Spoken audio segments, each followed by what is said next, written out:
Alright, so normally I come up here and I read stuff that sounds like binary code meets word salad, but like my good friend Sean recommended that I try to write a narrative because I think he's trying to save me from like what happens after abstraction, which might be pretty ugly.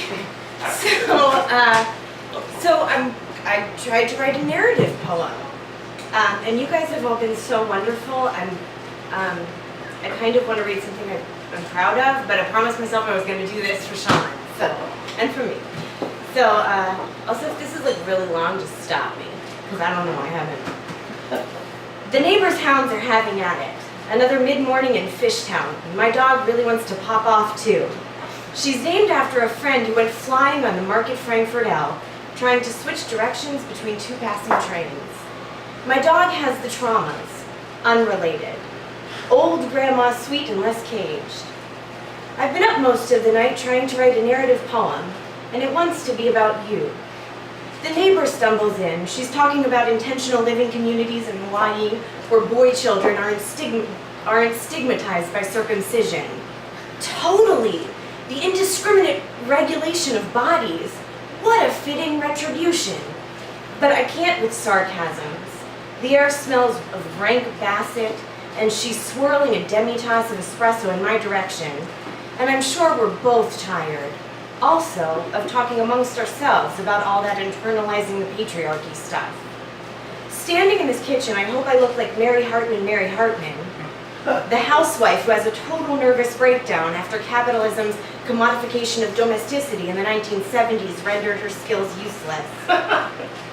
The actress really did have a nervous breakdown, on camera too.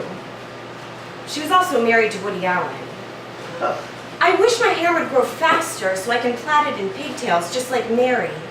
Lately, I've been wishing I had a husband like her too. Just someone to take care of shit so I could fully flatline disassociate. Spending my days staring at the floor, wondering if it's developing a waxy yellow buildup. It is. The neighbor's having the air conditioning put in, so the dogs will stay here. I live in a space that's surrounded by items. I don't want to hold myself accountable for being here. That probably also has to do with this narrative of you. The items sicken me. I disavow ownership, spend all day touching items, moving items, clomping up and down the narrow stairs in search of items. The last tenants moved when the wife got pregnant, and she became afraid of the narrow stairs. I just bring more items in. Draw doodles of little ponies and sweaters that say, "Keep it mini." I can't bear to throw them out, so I post them on the fridge for me to ignore. Things go missing. A window breaks in February, stays broken. Cornices I fashioned from orange peels, gray with mold. Another former tenant flung her body from the Ben Franklin Bridge, don't you know? My dog's eyes look polluted in the sunlight. It's hard to tell if she's in there sometimes. Glaucoma. I've been going so fast lately, stopped wearing contacts, glasses too. Everything blurs so I can really focus on going fast. On the rooftop, the HVAC men fight like scrappy kids, the ones who used to swarm the park across the street. Bickering is a kind of belonging. It passes the time. The best I've come up with for this narrative is a transcription of a joke about filing a receipt for a donut. Good enough. Fuck narratives. On the phone, my buddy tells me, make the lament fun. Those are the general coordinates of the Old Testament. And he doesn't even know that I've sacrificed sleep to sit here and not write this narrative. He's just giving me life advice. Stillness, devolving. Make nothing of this flesh. Certainly not meaning. I think about asking the HVAC dudes if they've heard about the government's new plan for reducing light pollution. We're going to slather the moon with chalkboard paint. And Big Bird's actually going this time. It's a risk that they're willing to take. Times change, ratings dwindle, and there's no accounting for the taste of children. The HVAC men would get the joke, but it would hurt them, and they still have a few hours of work left. Instead, I just look at the window and hope a breeze ushers in. But what? With Simeon, can I keep going or should I stop? With Simeon Grace, this is my attempt at a name. With Simeon Grace, a woman slides the V of her t-shirt around one breast, considers popping a few of the smaller pustules pedaling around the areola. All right, that last bit's a projection. Hanging by the mirror in my bathroom, a sign reads, "Pick flowers, not faces." I always want to fidget. The screen hums.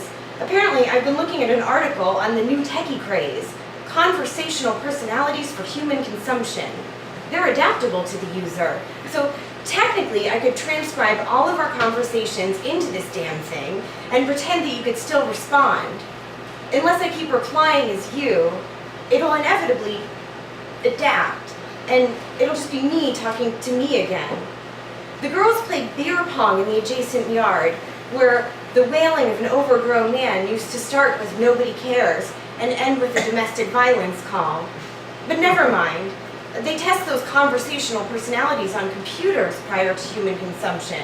And no matter how they're programmed, the bots just start developing their own secret language, and suddenly the project is shut down. Well, to me, a private language seems a hell of a lot less dangerous than confusing a cell phone interlocutor for company. There's laughter. A country song plays, "You name the kid, I'll name the dog." Glass boxes are going up everywhere, all around Fishtown. Still, it's a sunny day. Chico the parrot is out in the treetops, repeating his name. "Chico, Chico." The mockingbird laughs, makes seagull sounds. The HVAC men say, "I love you," chuckle asthmatically. Objectively, I understand that tenderness is touching. Don't really feel anymore, I'm going fast. This other neighbor who does his laundry here several times a week tells me I date like a gay man. But I can't even think about that one, I'm going fast.